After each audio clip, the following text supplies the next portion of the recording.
Okay. Well, woo, I'm so excited. I'm so happy that you're here today, Staci. Woo! This is going to be an awesome chat. So, talking about two of my... Looking forward to this. Yeah, looking at two of my favorite topics, honestly, tech and security. So this is just going to be, and of course, having you here, which is just amazing. So thank you so much for coming, and chatting with us today. Oh, well, thank you. You are my fan. I am your fan. I just love seeing what you're doing. I love getting IT together. It's helping so many people. It's a really awesome program. Thank you. So yeah, I'm excited about it too. Like, yay. So yeah, and it's starting again on Monday. So for anybody who wants to know more about it, let me know. And yeah, have a chat with you too. Like, and we can see if it's for you or not. So yeah, anyway, let's talk all about you and why you're here today. So thank you for coming to share your knowledge about the steps that people can take right now on how to secure their business, like their businesses, their computers, because everyone working from home, we have a different level of security than we have when we're at work. It's a whole different ballgame. And of course, with everybody being online, there's more avenues for people, for hackers or whatever, not so nice people, of wanting to break into systems and, do their thing. So it's really important right now, more than ever, I think, that we look at taking some safeguards towards securing our systems and our tech. Well, and Angie, actually there are more small businesses that hackers go after because they make the assumption that there aren't good secure practices in place. And same is true with privacy, but we'll be talking about that. So it's always good to be thinking about the simple things that you can do to make your all of your gear better and safer. Yes, yeah. And putting some simple precautions in place. Hey, sometimes it's really simple that you can do, but it has a big effect.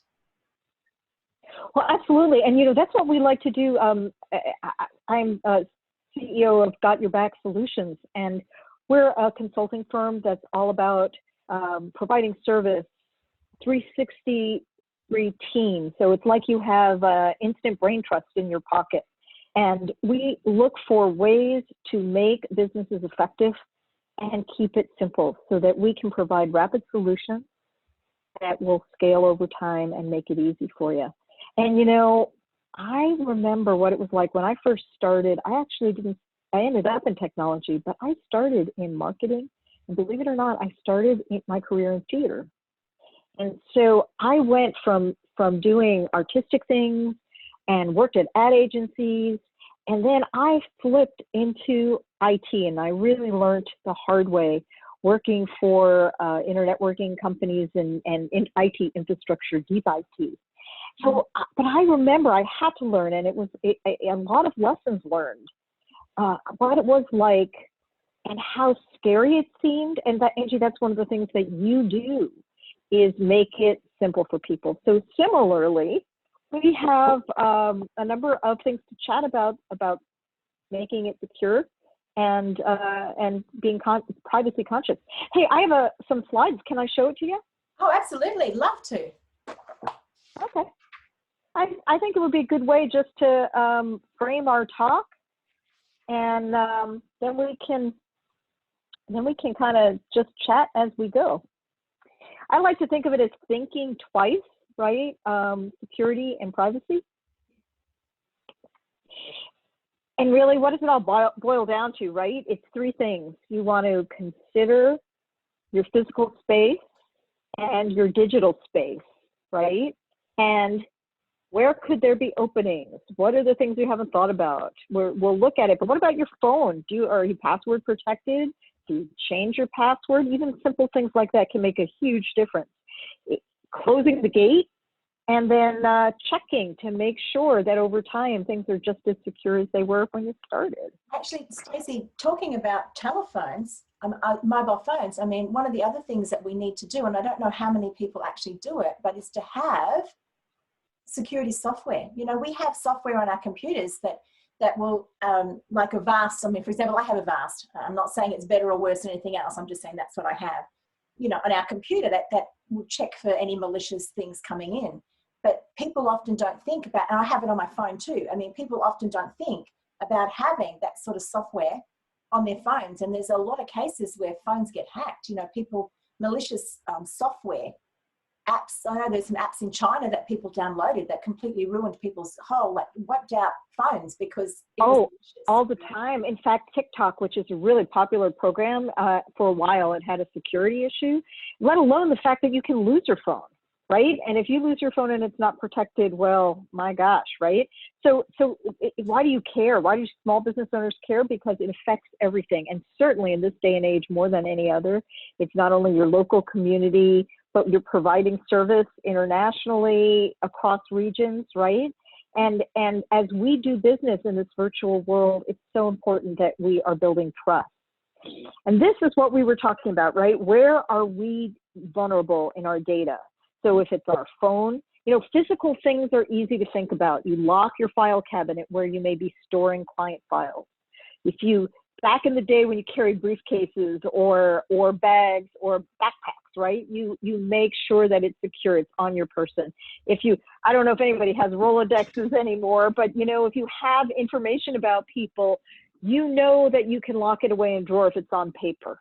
You can have notes about a client conversation, and if you're leaving it out and you're entertaining when we're able to have people come over again, and it happens to be in your home office and somebody happens to notice some really important personal information, think of that. I mean, that's a security issue, let alone your computer, let alone your phone, let alone all of the software programs. So, you know, it's one thing if it's physical and you can actually envision where could somebody come and steal it, and how we store that information, but the things to think about in the digital world is it's just all of those things that are second nature to us, right?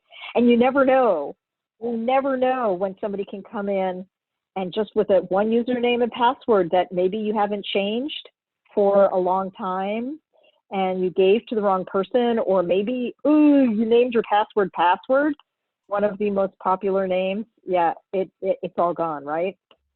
How do you close the gate? Yeah. Well, actually, there's a whole the things to think about. And sorry, Staci, I was just going to say there's a whole big story. There's a whole other training that could be done on how to create powerful passwords. That's another whole big thing. Like, absolutely, and we're going to talk about that in just a minute. Cool. But you know, just some stats, and these stats are actually a year old, so I'm sure it's gotten even more intense. But 30% of companies that had over 1,000 sensitive folders, right? So that's a small, mid-sized company. Their folders were open to everybody who worked there. So just think about when you use a virtual assistant, or let's say you have a team, or let's say you're collaborating with somebody and you're working together on a folder, what is the information that's stored in there? Is there any client information? God forbid any passwords. I really hope people don't write down their passwords. I was just talking with a client about the importance of not sending passwords on email or Google Docs or any of those things that are subject to security issues, right? Not only are there sensitive files, but 88% of companies have so many folders open to people, and they just don't think about it. Yeah. Passwords. We were talking about passwords. Okay. Varonis, which is a security company, 10% of users have passwords that never expire. So, you know, in the enterprise world, passwords change every 60 days, typically 60 to 90 days. And a lot of times that's driven by their IT department. It will automatically happen and you have to change your password or you're locked out. 65% of companies that have many users of their things, their passwords never expire. So one of the first things that I want people to think about is change your passwords, all of them, on a regular cadence, ideally every 60 days. And, you know, we talked about the secure nature of a password. Don't use the word password. It's the most common password that's used. It's the first thing hackers try, followed by 1, 2, 3, 4, 5, 6, followed by your name, right? And it is very important to have what's called complex passwords, uppercase, lowercase, and those exclamation points or ampersands or underscores, they're called special characters. The longer you have a password, the better it is, the harder it is to break, harder it is to hack. And you know what? It's hard to remember. So what do? Well, there are tools. You can get some tools, 1Password, LastPass is a popular tool. If you're on the enterprise level, there are a whole suite of tools that will protect the password, where it will encrypt them. It will keep it safe from view, but you can still go into that tool, use your password, and you don't have to worry about remembering it. So it's just a good tip. Staci, I actually like to as well. Another thing I do is have sentences. So for example, I'm making this up, but it might be, today is a fantastic day. And so that might be my password so that I can actually remember it. Whereas if I have to go, today 3 exclamation mark -4 3 whatever, I don't remember it. I need to have it written down somewhere. But if I have a little sentence, and I can substitute, you know, like an A for an at, or an I for a 1 or something, you know, like, so you get the numbers in your little sentence. I don't know, that works for me. That might be another. It's a really good tip, because then people, as long as you're not doing something like my name is Angie, then you're set, because obviously it has to be obscure enough for it to add complexity. Because that's what hackers do, is they have programs, they run different combinations of numbers all the time. And it's important, you know, it can seem like a hassle. That's why having various tools that will protect your passwords, it makes it so much easier if you want to go that route. Now, some of us are diehards, and I change my passwords all the time, and I just use different passwords. I like doing that, but tools are good. It all boils down to this slide, right? It's about how much risk do you want to accept, and it's always a trade-off.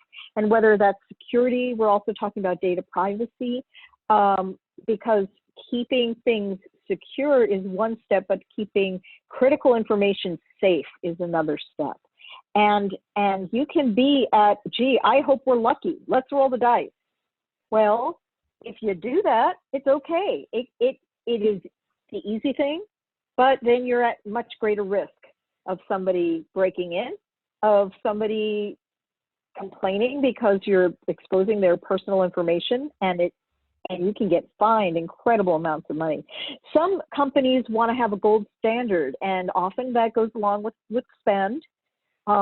The highest bar. Apple is a good example of a company that really prides itself on its security of its devices, on its use of privacy. So that's an example. There are certainly many other technology companies that try and do so. Most of companies that I know and that we consult with are somewhere along that line, you know, varying degrees up or down, playing it safe, maybe okay, but really trying to, you want to stay above the line. So that's part of what we're talking about, the simple things that you can do. I bet you run into that too. In fact, I remember you did a whole special on Zoom where you were giving people some advice on what they need to think about to keep their Zoom rooms secure. Oh, absolutely. Yeah, and right now it's more important than ever to keep it secure. So yeah, so exactly. Yeah, people can. Where do you leave your information? Sorry, Ange. Yeah, people can find that. Oh, well, where do you? Yeah, go to my YouTube channel. Just as Angie King, you'll find it there. There's a whole range of Zoom videos actually right now to help people get online. So yeah. Oh, totally cool. Yeah. Totally cool. I recommend it to everybody. I've seen it. I really like it because people are using Zoom more than ever. So Angie, where are some of the places where you leave your secure information, your personal information that we haven't talked about yet, maybe? My personal yeah, so things that you want to protect, right? Because it's not just our business stuff that we want to keep secure. It's things like our bank accounts. It's things like our social security numbers, right? It's taxes. Do you people leave their do their taxes, file it automatically, at least here in the States, and boy, if you don't have your computer password protected, just think of that, right?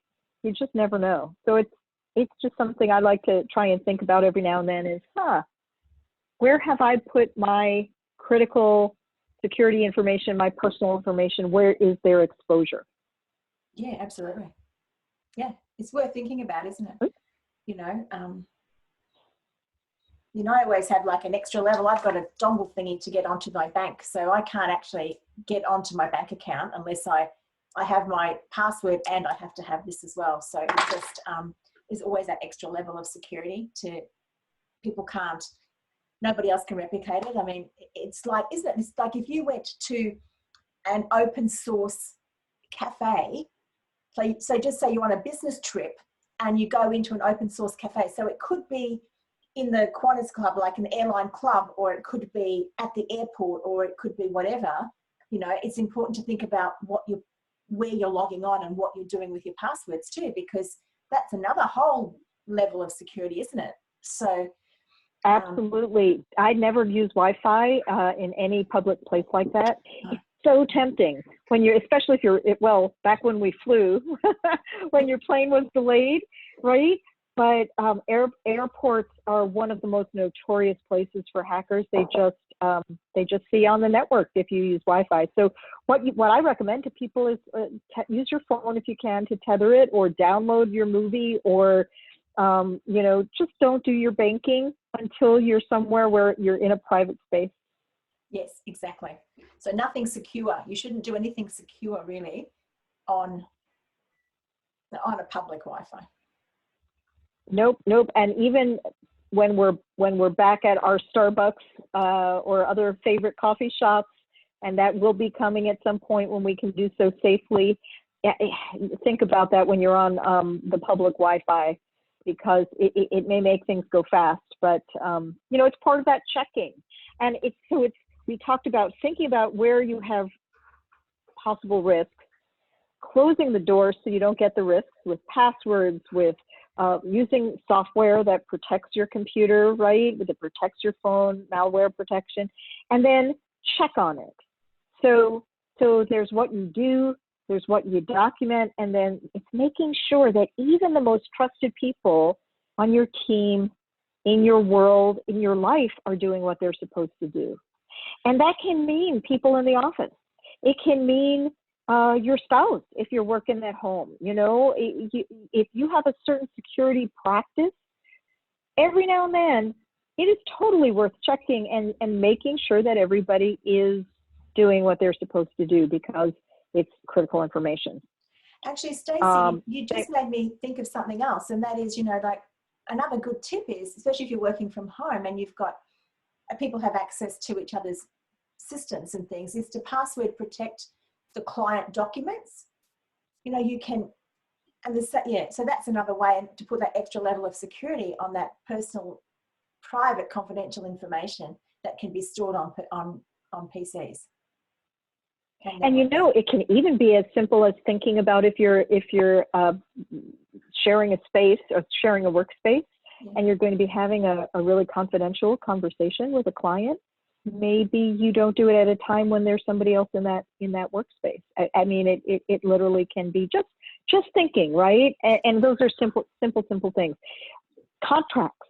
A lot of times, as you were saying, or you get a webmaster who's helping do your website, say, well, how are you conveying your password? Are you just like, oh, okay, here's how you log in, and you just like put it in Gmail and you send it out? Well, boom, you've just created the possibility of exposure. Or a contractor, let's say you use somebody for a short period of time. So I just, encourage people to think about, what do you have in place?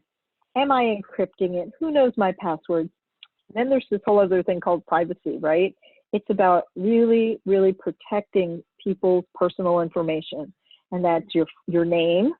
It's your face. So see how we have our faces associated with our names and our companies? Well, that's putting our personal information on this very Zoom. And we're okay with that. Sometimes something to think about is if you ever go into a Zoom room and it's being recorded, has somebody gotten your permission to record? and what's going to happen with that information. Because I know that's something that you and I have talked about in other conversations. Facebook. Somebody can have their personal information. You're on a recording, and my gosh, what if somebody is being stalked, right? It's a real risk. Oh, it is. It's a real risk. You know, we have spoken about this, like using replays and having people's names on them. That's a security breach, really, because you're breaking people's privacy. I mean, right. yes. And in some countries, if you haven't gotten permission and you're doing that, then that's actually a formal privacy violation. Yeah. So, yeah. Things to think about, you know, in terms of privacy are, what are your tech tools so that you're aware. If you're doing business with people in Europe or Australia, or now even in California and many other countries, actually in the States, Nevada has passed a privacy rule. New York has something going at this point in time in its legislation. They all require some basic practices, and everybody can, again, you can do simple things. Excuse me, I'm having a contact moment. Oh no, I've had those. Oh, you okay? Oh, yep, I am. So it's having an inventory, writing down what you're going to do, and it can be just little bullet points on a PowerPoint, just like this, right? Being very conscious about opt-in. And there's this thing called cookies, and that's probably a whole other conversation that we should have to raise people's awareness around cookies. Sounds like a great idea. Maybe you can come back one time and talk to us about cookies. I'd love to, thank you. That'd be great. So, it's a date. Speaking of awareness, just something to think about when, you know, people can say, oh, well, I don't want to take the risk. Who's going to make a big issue out of it? And, you know, we talked about that whole, where do you stand on the line? And I'm going to ask that we pause. Report what? Because I have to take out my contacts, sorry.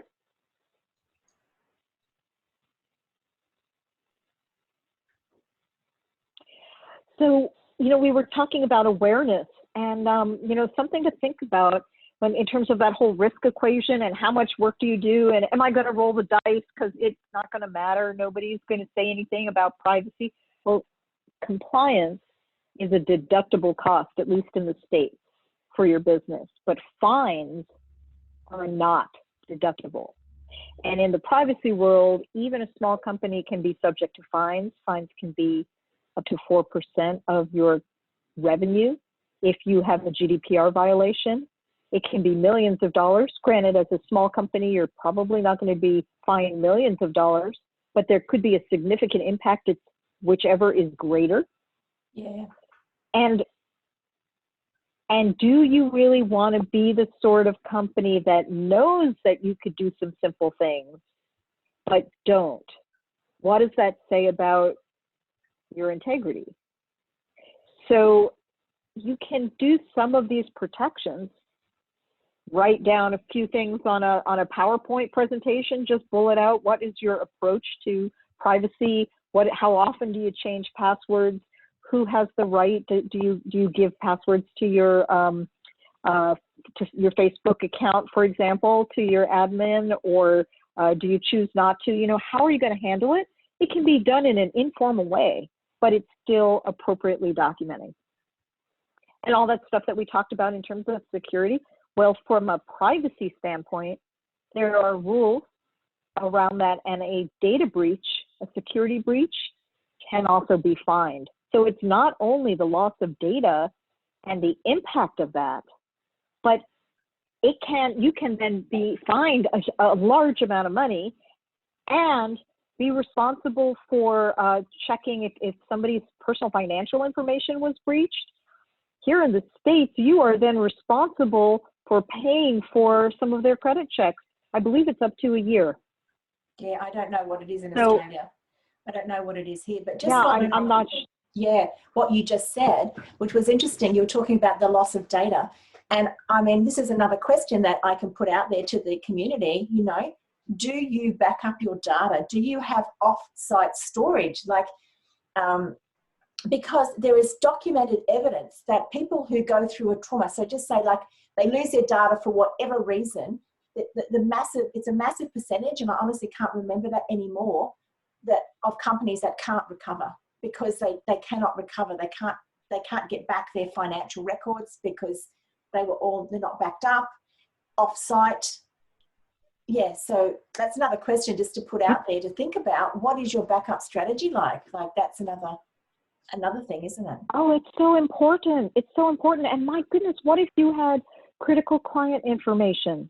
What if you had videos that are your critical videos of your program that you store on your computer if you don't back it up? You can back things up to the cloud. There's no reason not to have backup anymore. Now, whether the cloud is the most secure place or not, that would probably be a good discussion in and of itself. But there are secure cloud connections. There are almost every provider, Apple, Microsoft, Google, all have cloud storage backups. You can get physical backups. You can do it so it's automated every night. There's no reason not to back up your critical information. Yeah. One other thing I just wanted to talk about is the fact that sometimes people say, oh, I don't need to worry about privacy or any of that stuff. I use MailChimp, or I use Infusionsoft, or I use Entreport, or I use fill in the blank. They're going to take care of it for me. Well, that's only part of the story. So those companies absolutely take care of the piece that keeps them secure and safe. There are certainly things that they will do to help you get double opt-ins, but they are not responsible for your approach in getting consent. They are not responsible for how you're treating all of the personal information. They are not responsible for whether or not you have a breach. And as we said here, anyone where you can actually be fined, they are not responsible for your handling of your data. So it does provide some help, but it's not all the help you need. Absolutely. Absolutely. Yeah. So anyway, those were my thoughts, and I don't know, Ange, if that brings up any other questions or discussions. We certainly have a lot to talk about in the future. Oh, absolutely. I could just add a couple of things just about security, like it's the personal sort of security as well. And, you know, it doesn't take much to have passport fraud, for example, you know, so keeping things like never ever using when you have asked those personal questions, when you've got software and you ask those personal security questions, one that you should never ever put is, what is your mother's maiden name? Like, absolutely. Oh my gosh, because don't do it. That's something that people need. That's something that people need, one of those pieces of data to be able to take your identity. So there's another question. This is another talk all by itself, you know, but there are things that we should never do, like making sure the questions are things that are not things that people don't know, like which street did you live in when you were 5, as opposed to what's your mother's maiden name or your father's maiden name, or what city were you born in. Like they're things that people need for passports, you know, for identity fraud. There's a whole absolutely range. Yeah. Or the make of the car that you're currently driving, right? If you're applying for anything related to driver information. So, you know, while there is a lot of potential out there, I don't want to leave anybody thinking that it's impossible by any means. Hopefully, as we've been chatting, I just want to reinforce that there are simple things to do, right? Changing passwords every 60 days. Set an alarm, put it on your watch, you know, just change your password. Put it in a password protected, encrypted place. Make sure that you're thinking about who has access to what you have, right? Make bullet points about what is all of your gear, so that you know when you're changing your passwords, all the different places you go. Download the malware protection, do it. And that includes your website. Make sure if you're doing it yourself that you're making sure that your website is safe and secure so people don't break into that. I mean, there's plenty more, but those are really good starting points. Oh, yes. I mean, honestly, I think, Staci, we could talk about this for hours because it's such a big topic, you know, and it's so interesting. Like there's just so many things, you know, and like you said, truly, although we probably like said, oh my gosh, you know, it's not really that bad. It's just making sure that you put, like you said, a few little things in place, and it's the awareness of making sure that we just do protect ourselves. And it only doesn't take a lot to do that, to protect ourselves, really. You know, a good analogy just to leave you with is you wouldn't let a stranger just walk in behind you into your house. Why do that with your computer? Why do that with your website? Why do that with your with other people's personal information? Absolutely, absolutely. So Staci, thank you so much for coming on today. I really, really appreciate it. I'm sure everyone watching is appreciating it too. How can people contact you? Oh, thanks, Ange. Well, GotYoutBackSolutions.com. And you can send any questions or queries to info@GotYourBackSolutions.com. Awesome, awesome. Well, maybe when we finish this, we can pop that in the link below, in the comments below, so it's easy for people just to be able to find that and send you that information. So, yes. Well, thanks.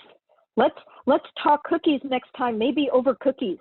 Yeah, sounds great. Cup of tea and cookies. Wonderful. Well, have the most amazing and abundant day. Thank you everyone for watching. If you're here on the replay, please pop up any questions below, and you know, I'm sure Staci will answer them. And yeah, I look forward to talking to you all again in 2 weeks' time for the next Let's Chat session. So take care. Bye.